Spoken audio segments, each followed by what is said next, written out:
आदरणीय मुख्यमंत्री जी, गुवाहाटी यूनिवर्सिटी के आदरणीय कुलपति जी डॉक्टर हंडिक जी,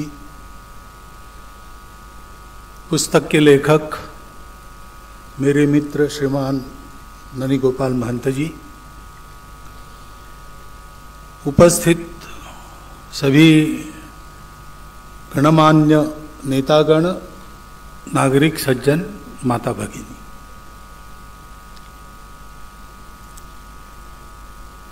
पुस्तक और उसके विषय के बारे में सारी बातें आ गई है।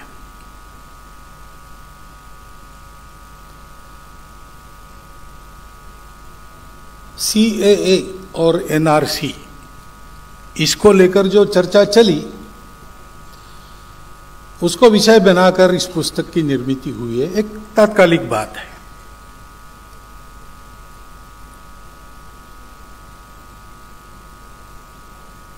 परंतु इस तात्कालिक बात के पीछे भी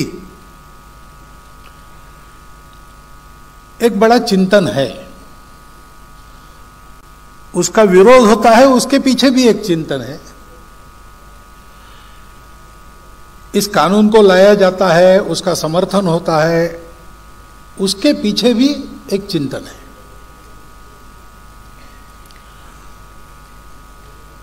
और चिंतन की कौन सी दिशा हम सब लोगों के कल्याणकारी है, इसका विचार हम लोगों को करना पड़ता है।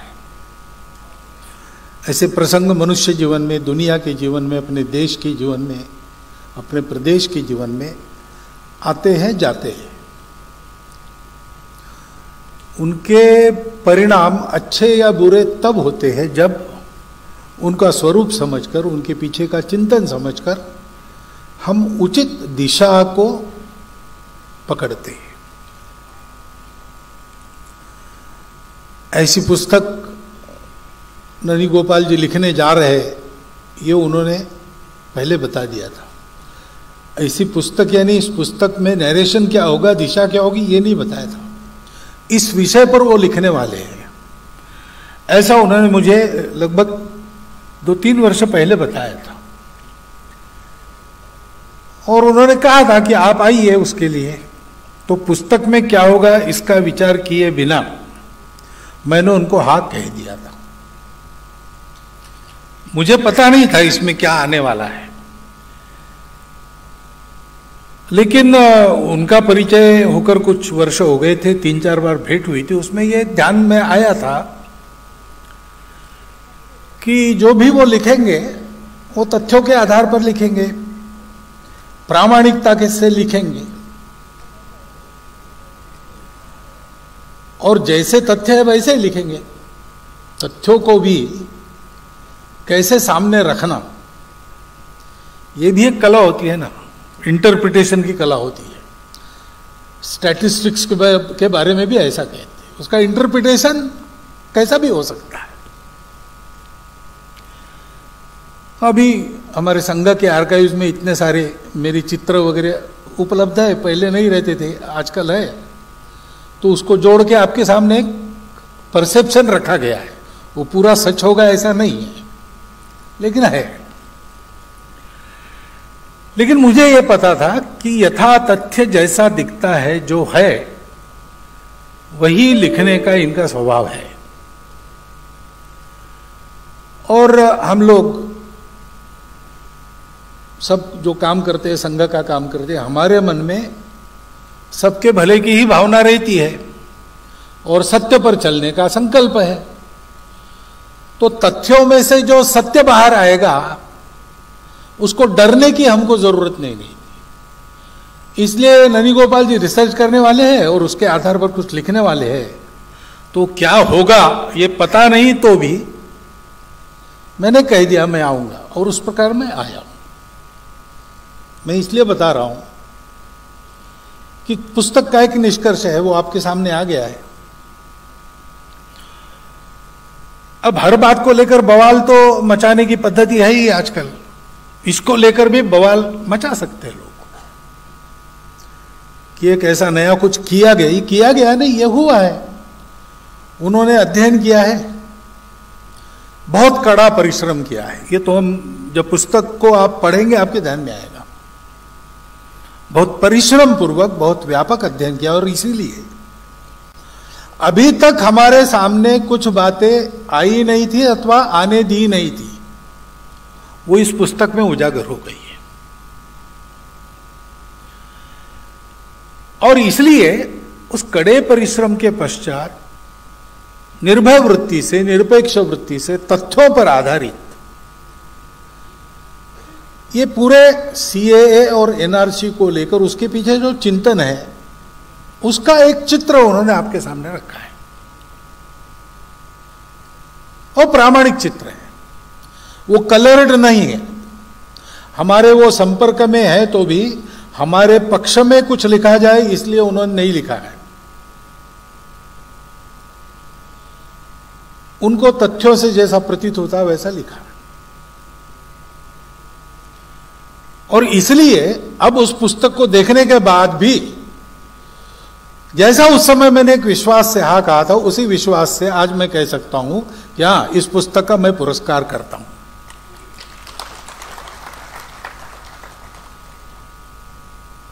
क्योंकि कुछ बातें जिनका विचार हमारे मन में सदा रहना चाहिए, हमको उसको कभी नहीं भूलना चाहिए,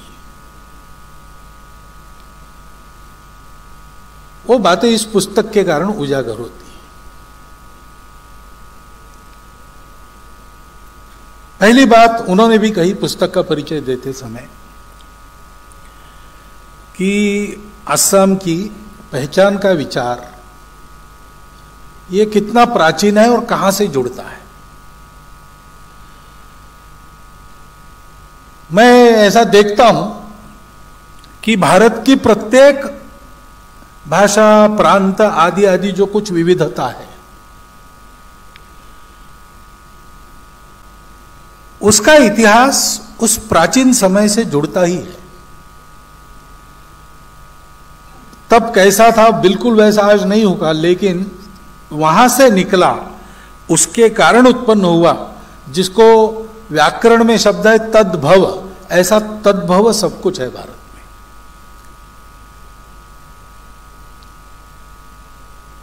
और वो क्या चीज है जिससे हम सब निकले हैं। आज हम इतने अलग अलग दिखते हैं, भाषाएं समझ में नहीं आती, उनकी बोलियां भी बहुत अलग अलग है, खान पान, रीति रिवाज, भूगोल के कारण अलग हुए हैं, इतिहास सबका मिलकर एक जैसा हुआ, वैसा हर एक प्रदेश का अपना अपना इतिहास भी है। और ये न जाने कितने हजार वर्षों से चल रहा है। बिल्कुल आधुनिकतम और भारत के प्रति बिल्कुल सहानुभूति न रखने वाला इतिहास भी हम देखें, उसका अगर उसका भी मंतव्य अगर ग्रहण करें तो कम से कम 4000 साल से ही चल ही रहा है। वो अनुमान गलत है, बहुत प्राचीन है, लेकिन अर्वाचीन भी मान ले तो यह सारा 4000 वर्षों से चल रहा है।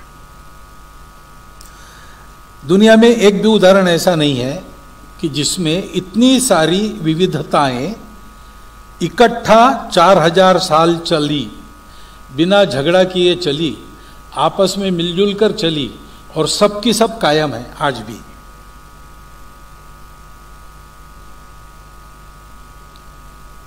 ये केवल हमारे यहां हुआ है, क्योंकि बाकी दुनिया का विचार ही ऐसा है कि मिलजुल कर रहना है तो ये सारी बातें यूनिफॉर्म होनी पड़ेगी, यानी अलग अलग भाषा नहीं चलेगी, एक ही भाषा,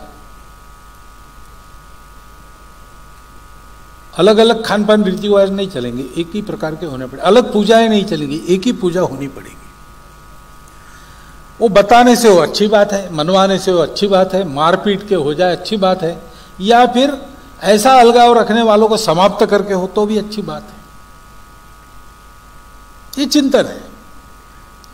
और इसलिए हम देखते हैं कि असम को भी हम देखें कि ये डर हमारे यहां पैदा कब हुआ कि हम माइनॉरिटी में जा रहे हैं, और माइनॉरिटी मेजॉरिटी की बात छोड़ दीजिए, हमारी सभ्यता, हमारी भाषा खत्म हो रही। तो ये कोई प्राचीन समय से नहीं है।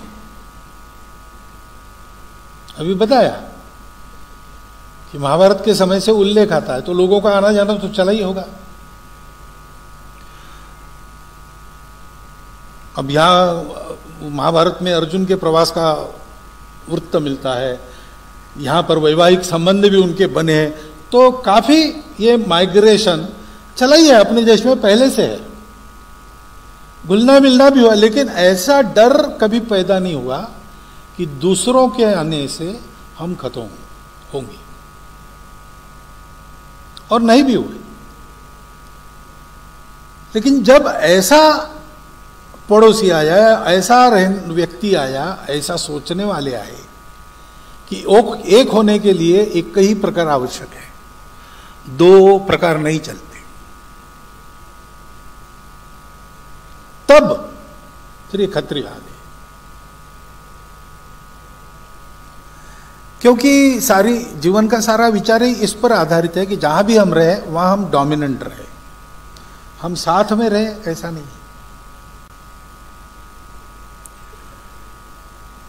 तो हमको दुनिया की किसी भाषा से, किसी धर्म से, किसी बात से हमको परहेज नहीं, क्योंकि हमारी दृष्टि तो यह है वसुधैव कुटुंबकम, स्वदेशो भुवनत्रया।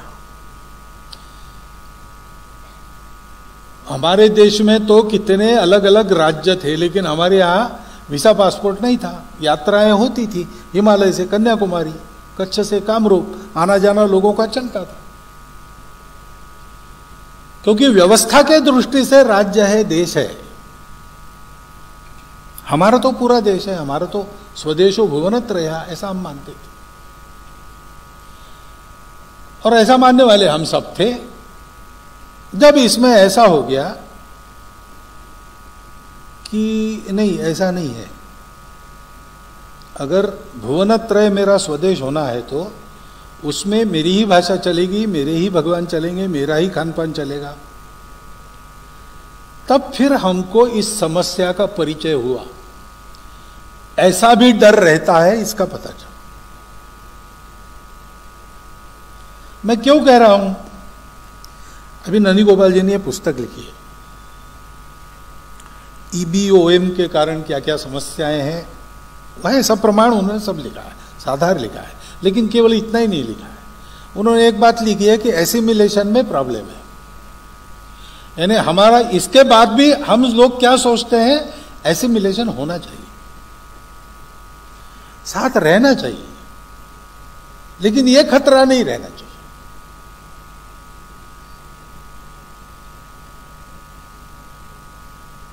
ऐसी हमारी सोच है। और ये समस्या हुई क्यों, तो 1930 से योजनाबद्ध रीति से और मुसलमानों की संख्या बढ़ाने के प्रयास हुए। उसका कारण जैसा बताया गया अभी कि कोई संतरास था इसलिए इधर आके यहां संख्या बढ़े, ऐसा था, ऐसा नहीं। इकोनॉमिक कोई आवश्यकता थी, ऐसा नहीं। एक योजनाबद्ध ऐसा विचार था कि जनसंख्या बढ़ाएंगे, अपना प्रभुत्व, अपना वर्चस्व स्थापित करेंगे और फिर इस देश को पाकिस्तान बनाएंगे। ये पूरे पंजाब के बारे में था, ये सिंध के बारे में था, ये असम के बारे में था, ये बंगाल के बारे में था। कुछ मात्रा में सत्य हो गया, भारत विखंडन हो गया, पाकिस्तान हो गया, लेकिन वो जैसा पूरा चाहिए था वैसा नहीं मिला। आसाम नहीं मिला, बंगाल आधा ही मिला, पंजाब आधा ही मिला, बीच में कॉरिडोर चाहते थे, वो नहीं मिली। तो फिर जो मांग के मिला वो मिला, अब इसको कैसे लेना, ऐसा भी विचार चला। और इसलिए फिर दो प्रकार हो गए। कुछ लोग वहां से आते थे, पीड़ित संत्रस्त होकर आते थे, वो शरणार्थी थे, रिफ्यूजीज थे। और कुछ लोग आते थे, जाने अनजाने होगा, चाहे अनचाहे होगा, लेकिन संख्या बढ़ती थी, संख्या बढ़ाने का उद्देश्य लेके आते थे। वो संख्या बढ़े इसलिए उनको सहायता भी होती थी, होती है आज भी।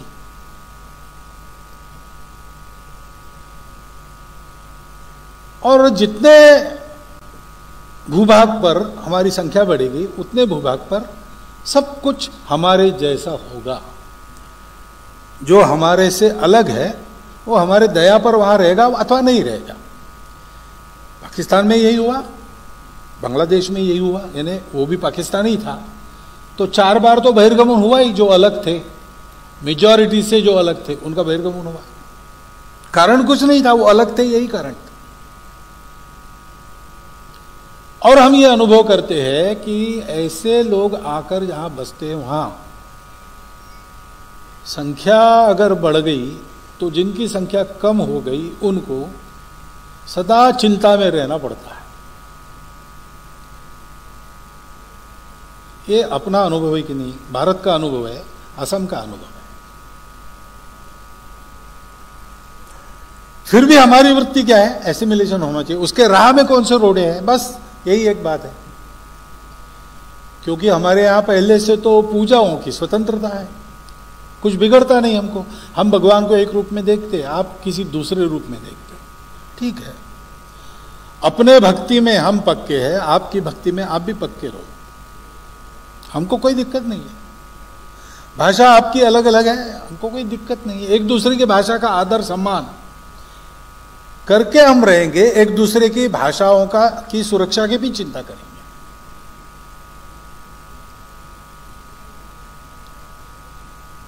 ये जो सारी बातें हैं सभी कहते हैं, ये बात आदर्श की बात इस नाते कही जाती है, लेकिन इस आदर्श को चरितार्थ करने वाला केवल ये हिंदुस्तान की परंपरागत संस्कृति का आचरण करने वाला व्यक्ति है। ये हमारी संस्कृति है। सेक्युलरिज्म, सोशलिज्म, डेमोक्रेसी, ये बातें दुनिया से हमको सीखनी नहीं है, ये हमारी परंपरा में, हमारे खून में है। और इसलिए सबसे अधिक प्रामाणिकता से उसको लागू करके उसको जीवंत रखा हमारे देश ने रखा है। एक बार हमारे भावराव जी देवरस गए थे इंग्लैंड में, तो वहाँ कुछ राजनयिकों के सांसद वगैरह और नाइटहुड जिनको मिला, ऐसे लोगों के साथ उनका भोजन था। वो भोजन के समय वहाँ भाषण होते हैं, तो इनके स्वागत में एक ने भाषण किया कि हमको बड़ा अच्छा लगता है कि भारत के साथ हमारा संबंध आया, भारत का ये जो प्रजातंत्र है हमने दिया है वगैरह वगैरह। तो भावराज जी ने उनको कहा कि आपने सब अच्छा कहा, धन्यवाद, लेकिन एक आपकी तफसील की गलती है, फैक्चुअल एरर है कि ये गणतंत्र आपने नहीं दिया, शायद वाया ग्रीस आपके यहाँ हमारे यहाँ से आया होगा, क्योंकि आपका देश नहीं था तब भी हमारे यहाँ वैशाली, लिच्छवी, ऐसे अनेक गणराज्य थे। सेक्युलरिज्म के बारे में ये जब संसद में बहुत हो हल्ला चल रहा था, उसको लेके कोई घर वापसी का मामला उठा था उस समय, 2014 के बाद की बात। पहली बार मेरी प्रणव दा से भेंट तय हुई थी और वो उनको हार्ट का कुछ हो गया तो सारी विजिट्स कैंसिल हुई, लेकिन उन्होंने हमारी कायम रखी और कहा कि आप आइए। तो मैं तो तैयारी करके गया था कि इसके बारे में पूछा जाएगा तो जवाब देना पड़ेगा, लेकिन उन्होंने ही कहा कि अब ये चल रही है धर्मनिरपेक्षता हमको कौन सिखाए, हमको दुनिया क्या सिखा सकती है, हम तो पहले हमारा संविधान धर्मनिरपेक्ष है। फिर उन्होंने कहा कि हमारा संविधान धर्मनिरपेक्ष हुआ फिर हम सेक्युलर हो गए, ऐसा नहीं है। हमारे संविधान के निर्माता ही इस माइंडसेट के थे, सेक्युलर थे, इसलिए वो ऐसा बना है। फिर एक सेकंड रुककर उनका, और ये हमारे संविधान के निर्माता ये पहले लोग नहीं है भारत में सेक्युलर, 5000 वर्षों की हमारी संस्कृति उसने हमको यही सिखाया है। दुनिया क्या सिखाया हमको, सेक्युलर। यही बात उन्होंने जब वो संघ शिक्षा वर्ग में आए थे तब मंच पर से कही है, वो भाषण उपलब्ध है, रिकॉर्डेड है, आप देख लीजिए। तात्पर्य यह है कि ये जो हमारा दृष्टिकोण है परंपरा से चलता आया हुआ, हम सब लोगों की भाषाएं अलग अलग है, खान पान रीति रिवाज अलग अलग है, लेकिन फिर भी हम एक देश के नाते अन्य व्यवस्थाओं में अन्य समय में जीते हुए देश के नाते एक बनकर यहां रहे। भारत के सब पंथ संप्रदायों के उपदेशों में, भारत की सब भाषाओं के साहित्य निधि में, भारत के सब प्रांतों के खान पान रीति रिवाजों में कहीं ना कहीं भारत का उल्लेख है, पूरे भारत का उल्लेख है। मुझे उदाहरण देने की आवश्यकता नहीं, आप लोग जानते हैं। कारण क्या है? कारण हमने इन सारी बातों को, जो एक तरह से मानव निर्मित बातें हैं, उनके ऊपर उठकर अस्तित्व के नाते सारी दुनिया को एक संबंध से देखा। सारी दुनिया, existence is one, we are one, और एक है, यानी एक दूसरे से संबद्ध है। हमारा जो रिलेशन है वो कॉन्ट्रैक्ट नहीं है, सौदा नहीं है। आप हमको ऐसा रखेंगे तो हम आपसे ऐसा करेंगे, ऐसा नहीं है।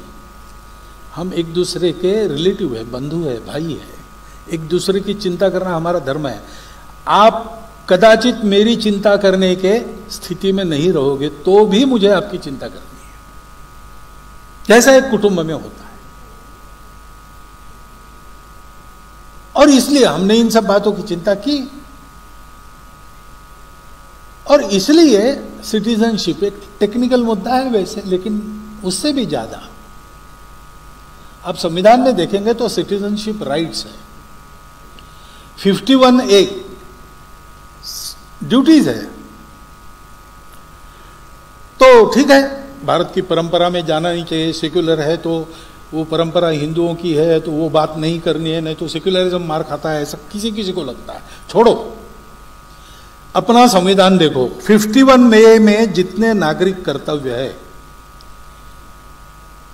इस समाज में रहकर, इस देश में रहकर, इस देश का सिटीजन बनने के बाद मुझे वो करना है, ये जिसका संकल्प है वो सिटीजन बन सकता है।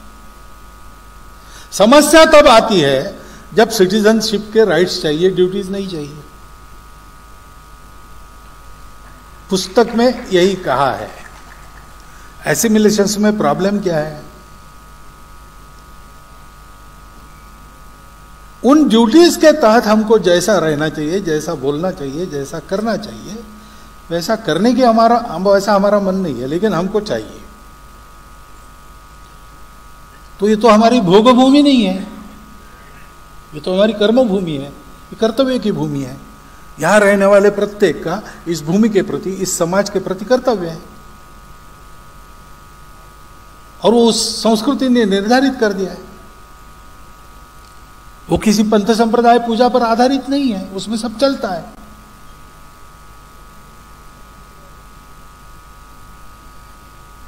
नागरिकता के पीछे कानून है, परिस्थितियां हैं, आश्वासन है, वो सब है। एक भाव है, ये भाव है, मूल ये बात है। हम सबको इसको ध्यान में रखना चाहिए। हम लोग भारत के साथ हमारा अस्तित्व है। क्यों?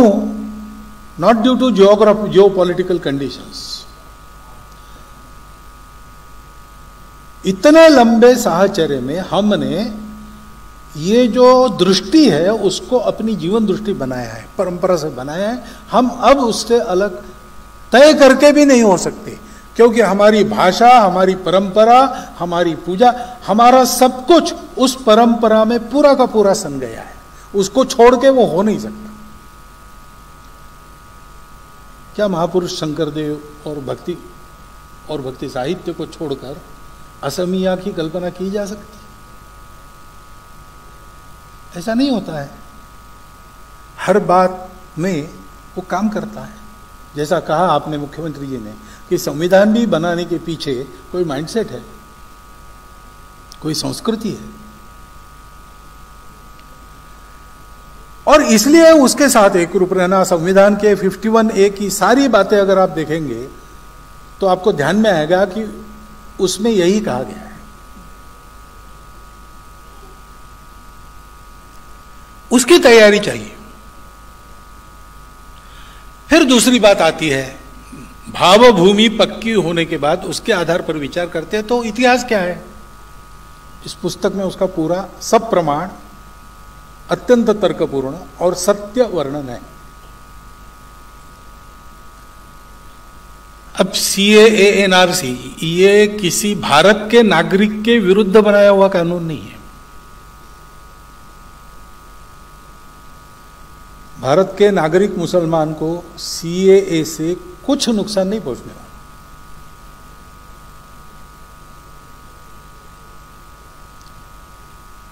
और विभाजन के बाद जो इतिहास हुआ है उसमें एक आश्वासन नेहरू लियाकत करार में दिया गया कि हम अपने देश की माइनॉरिटीज की चिंता करेंगे।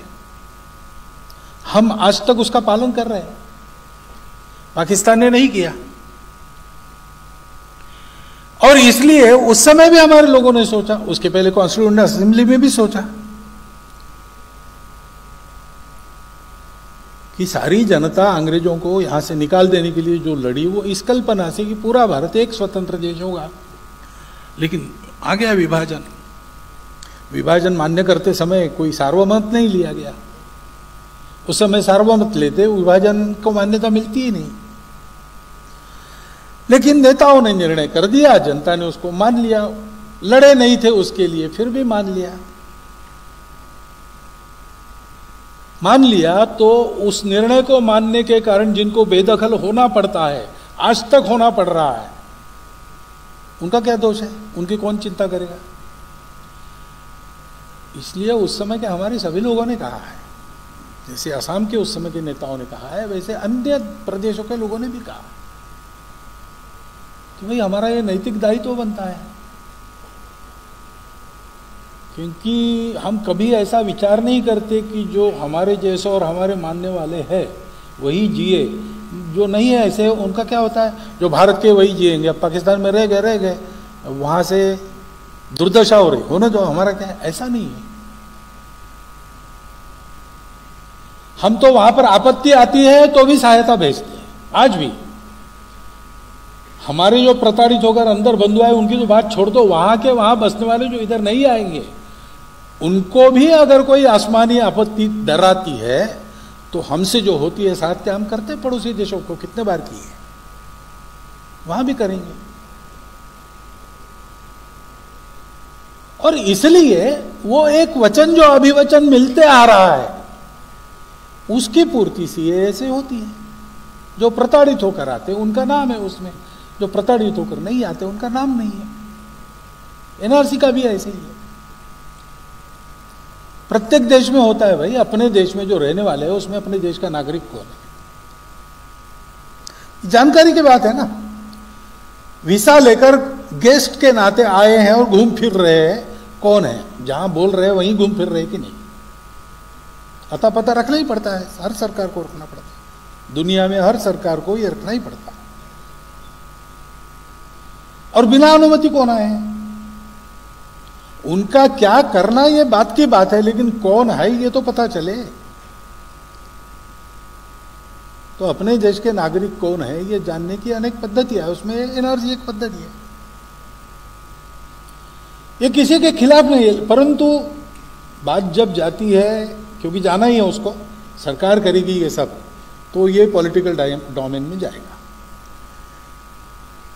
और अब है जैसी पॉलिटिक्स की स्थिति, उसमें इसका केवल पॉलिटिकल माइलेज के हिसाब से विचार होगा,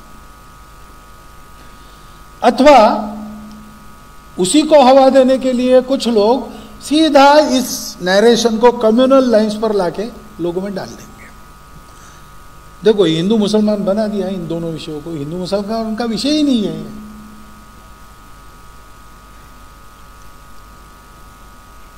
राजनीतिक लाभ लेने के लिए इस प्रकार की बातें चलती है। चलो चले, अब वो फील्ड है वैसा चले। हम लोगों को ध्यान रखना चाहिए, हम लोगों को ये ध्यान रखना चाहिए, क्योंकि आखिर इस देश की राजनीति ठीक चले कौन देखता है? देश का नागरिक देखता है। उसके हाथ में करेक्शन का टूल रहता है, हर 5 साल बाद उसका वो उपयोग करता है। उसको ये देखना, उस समय जो करना वो ठीक से करना, और जब करेक्शन का समय आता है तब जहां आवश्यक हो वहां करेक्शन के लिए जो करना है वो करना, ये उसका दायित्व है। आज हम हैं, कल अपनी अगली पीढ़ी रहेगी। उसको जो सौंपना है वो समस्याएं नहीं सौंपनी है, समस्याओं के समाधान हो गए, आने वाले समय के अवसर सौंपने हैं। अगर ये करना है तो हम सब लोगों को इसको समझना पड़ेगा। और दुर्भाग्य से जैसा बताया गया कि इसी कुछ वर्चस्ववादी उद्देश्य है या एक कट्टरपन है, हम ही सही बाकी सब गलत, ऐसा विचार है, उसकी स्थापना के लिए है अथवा अपने पॉलिटिकल गेन के लिए है। हमारे सामने सारे तथ्य कभी ना आए, ऐसी एक इकोसिस्टम तैयार की जाती है। हम सदैव भ्रम में रहे और चीजों को समझ ना सके, उससे बाहर निकलना पड़ता है। और बाहर निकलना पड़ता है तो ऐसे अध्ययन होने पड़ते हैं।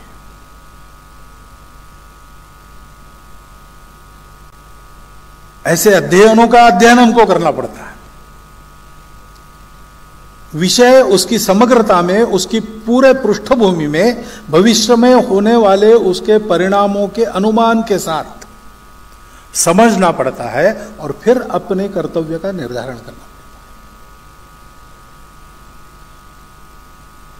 महंत जी के द्वारा लिखी जो पुस्तक है, ये पुस्तक इस प्रकार का एक गाइडलाइन बनने के लिए योग्य पुस्तक बनी है, जिसको असम की इस समस्या का अध्ययन करना है। सबके दुख को, सबकी वेदना को, सबकी कठिनाइयों को इसमें पहचाना गया है, उसका यथातथ्य अध्ययन किया गया है और जैसी जो जिस प्रमाण में है वैसी वह बात उस प्रमाण में यहां पर लिखी गई।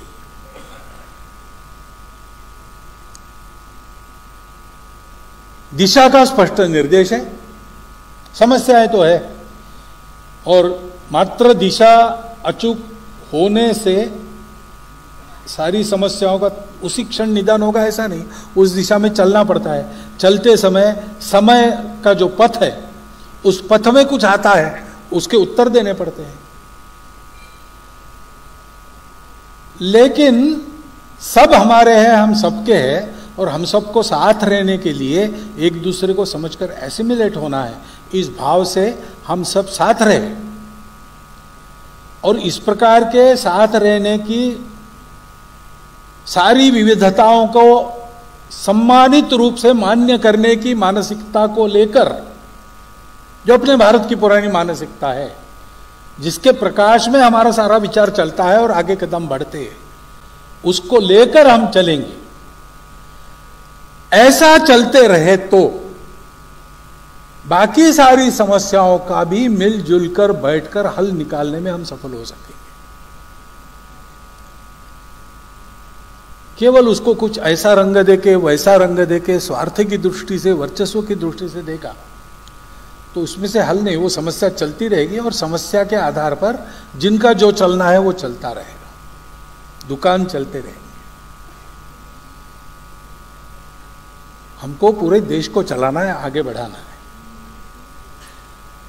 तो उस देश में ये जो सारी बातें हैं उनका ऐसा समग्र पृष्ठभूमि के साथ, परिणामों के अनुमान के साथ और सब रहे, सब स्वीकार हो, इस दृष्टि के साथ जो यथातथ्य अध्ययन किया गया है उस अध्ययन का मनन करना, चिंतन करना, उसके प्रकाश में अपने व्यवहार को निर्धारित करना, इसके लिए अत्यंत उपयुक्त अध्ययन इस पुस्तक के माध्यम से आपके सामने आया है। और इसलिए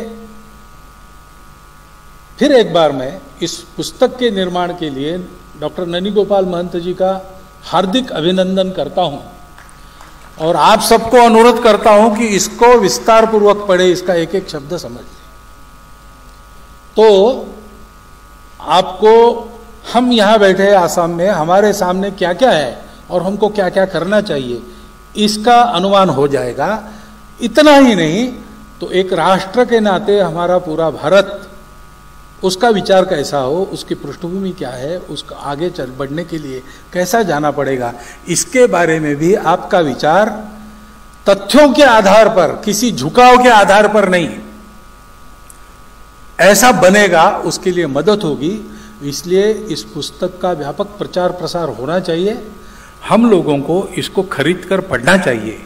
ऐसा आप करें, इसका अनुरोध मैं आपको करता हूं। और मुझे यहाँ बुलाया और मुझे भी कई बातें इसमें से पता चली है, तो मेरा ज्ञानवर्धन भी हुआ है। उसके लिए आप सबका धन्यवाद करते हुए आयोजकों का धन्यवाद करते हुए मेरे 4 शब्द समाप्त करता हूं।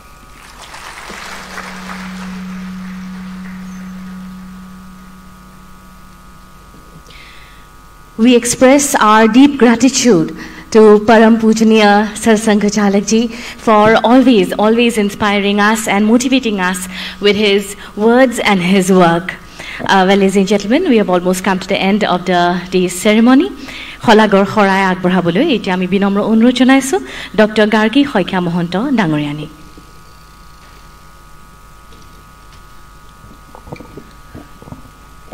Namaskar. Param Pujaniya Sarsangh Chalak Rashtriya Swayam Sevak Sangh, Dr. Mohanji Bhagwat, Honorable Chief Minister Assam, Dr. Himanta Biswa Sharma, Honorable Vice Chancellor, Guwahati University, Professor Pratap Jyoti Hendik, and esteemed guests present here.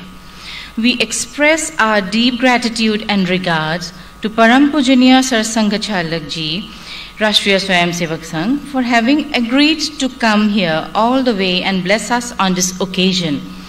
Your presence and deliberations have greatly enriched us. Thank you, sir. Since his taking over as the Honorable Chief Minister of Assam, Dr. Himanta Biswa Sharma has been relentlessly working for the overall development of the state. We express our heartfelt gratitude for having been present here today in spite of his busy schedule. Thank you, sir. We are delighted to have amongst us Honorable Vice Chancellor, Guwahati University, Professor Pratap Jyoti Hendik. You have been a constant source of inspiration for us all. Sir, we express our gratitude for your presence. We are thankful to Sage, the publishing house, for having selected this book for the international section and thus simultaneously being published in Los Angeles, London, Singapore, New Delhi, Washington DC, and Melbourne. We are grateful to the Kalakshetra officials, particularly Shri Sudarshan Thakur, for overall arrangement. We thank Shri Jud Bhupender Singh and his team for all the logistic arrangements made for today's function. Everyone is busy in today's world, but in spite of that, all our esteemed guests have come here to bless us, for which we shall remain ever grateful. We crave here for the indulgence of your forgiveness for any omissions. Amaro grihoko lagi aila jodurai, povitra korila toju pododhulai. Namaskar. We request our esteemed guests to join us for lunch outside the hall after the program. Namaskar. Dhanabad Baidu. Well, this is Pragya Paramita. Thank you, every one of you, for making this event a success. Well, once again, I remind you all that there's a book display just outside the hall, and I request one and all to kindly join us for lunch. Have a great day ahead. Jai Hom, Jai Hind.